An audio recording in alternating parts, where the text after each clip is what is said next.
Seguimos hablando de derechos.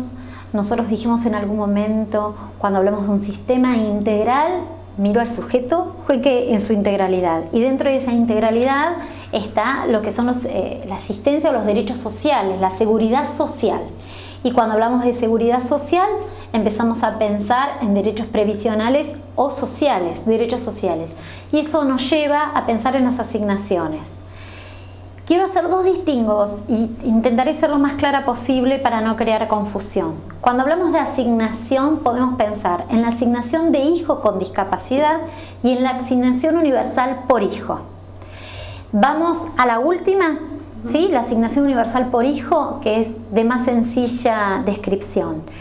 Sabemos que la asignación universal por hijo, que fue establecida en este último gobierno, contempla a grupos familiares con determinado rango económico, que son aquellas estructuras familiares que están desocupadas desde el punto de vista laboral o que están en el sistema informal de trabajo o cuyos ingresos son inferiores al salario mínimo vital y móvil. Ese grupo familiar, convencional o no, tienen derecho a la asignación universal por hijo. No hay distingo si hay un niño discapacitado o no. Si hay un niño discapacitado dentro de ese grupo familiar, por supuesto que tiene derecho a la asignación universal por hijo. Cierro eso. Nos vamos a la asignación por hijo discapacitado. ¿Quiénes deberán peticionar, tramitar el trámite y quién es el beneficiario de esto? Una cosa es el titular. El titular es aquel integrante familiar que pertenece al sistema formal de trabajo o pertenece al sistema del ANSES, por decirlo más sencillamente. Puede ser un trabajador activo o un trabajador pasivo. Entonces estoy en el sistema de pensiones y jubilaciones. Dentro de ese rango de titulares son quienes van a tramitar.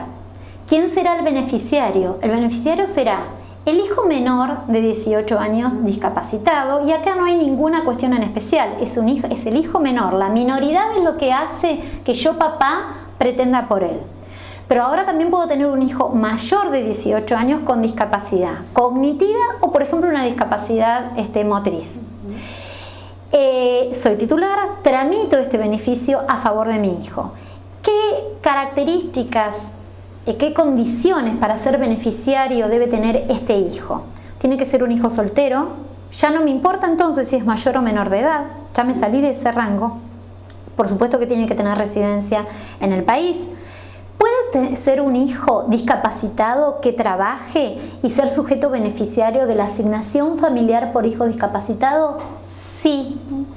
¿Por qué puede trabajar? Porque en realidad lo que mira el sistema es si este hijo, a pesar de trabajar, la discapacidad siempre tiene que ver con alguno de mis atributos, pero no con todos.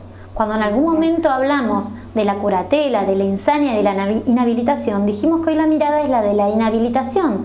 Siempre tengo capacidades residuales y en algo no tengo capacidad.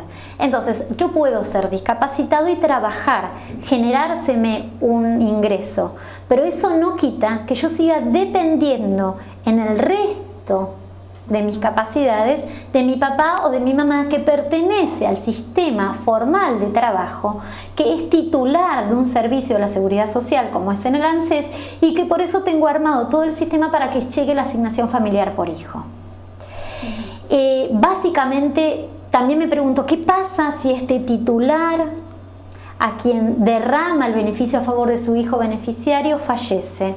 ¿El beneficio cae? No, porque hablamos también de un sistema pasivo. Entonces nos vamos al sistema pasivo, donde tengo al jubilado y tengo al pensionado. Trabajador titular que tiene un hijo discapacitado y por eso percibe una asignación familiar por hijo discapacitado, fallece mañana, será su viuda a través del sistema de pensiones quien se va a convertir en titular de ese sistema con beneficio a favor de su hijo discapacitado. No se corta el beneficio. También quiero contarte, más allá que esto excede nuestra jurisdicción, que esta consideración, este beneficio, y en concretamente lo que tiene que ver con su monto, no es igual para todas las situaciones. Lo que se va a analizar es la patrimonialidad o los recursos económicos que tenga ese grupo familiar, y también una cosa peculiar como dato que lo doy, según la zona donde esta familia resida. Hay zonas vulnerables y que tienen un mayor beneficio. Si esto se da en una zona extrema de nuestro país, como es el NOA y en Ushuaia, esa asignación por hijo con discapacidad es un monto superior que, por ejemplo, la zona central de nuestro país. Esto quiere decir que se atiende la integralidad de la persona y de este grupo familiar. Primero, si me quedo en hijo, hablo de un hijo matrimonial, extramatrimonial, adoptivo, no importa.